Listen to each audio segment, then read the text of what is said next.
Bien-aimés, très souvent, nous entendons certaines expressions dans la Bible et ces expressions sont les suivantes. Premièrement, nous entendons fils de l'homme, fils de l'homme.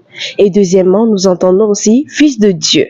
Mais quelle est la différence entre le fils de l'homme et le fils de Dieu? Et que signifie fils de l'homme et que signifie fils de Dieu? Aujourd'hui, nous allons voir les explications de toutes ces expressions. Mais par défaut du temps, nous allons commencer avec fils de Dieu, fils de l'homme, pardon. Nous allons voir aujourd'hui fils de l'homme et son explication. Rappelez-vous, j'aimerais juste vous dire que fils de l'homme est une expression qui a deux catégories. Nous allons voir la première catégorie aujourd'hui. Fils de l'homme se dit en hébreu Ben Adam. Sa première catégorie, c'est Ben Adam. Ben Adam, c'est pour évoquer, c'est pour appeler les prophètes. C'est comme ça que l'Éternel appelle les prophètes, pour nous dire homme mortel.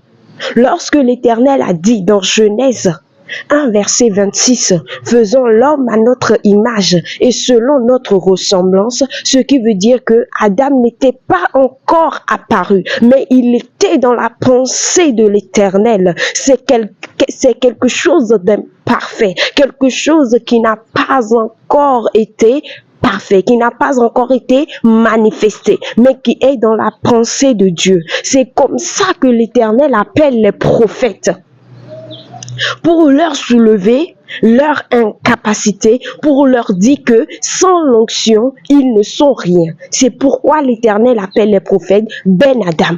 La preuve est que l'Éternel a appelé Ézéchiel. Il a dit Ben Adam, fils de l'homme, lève-toi sur tes pieds et je te parlerai. Ézéchiel a dit, après qu'il me fut adressé ces mots, un esprit entra en moi et je me leva sur mes pieds. Ce qui veut dire que sans cet esprit-là, Ézéchiel était un mortel. Ézéchiel était un mort, peut-être même un squelette qui n'avait même pas de... Je ne sais même pas comment je vais vous expliquer. Un homme immobile. C'est ça, le premier fils de l'homme.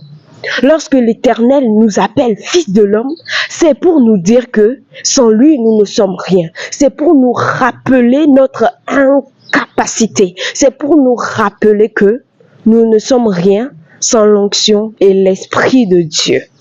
Parce que c'est cet esprit qui nous vivifie. Que Dieu vous bénisse. Nous allons revenir pour voir la deuxième partie de Fils de l'homme. Abonnez-vous pour d'autres révélations au nom de Jésus-Christ. Amen.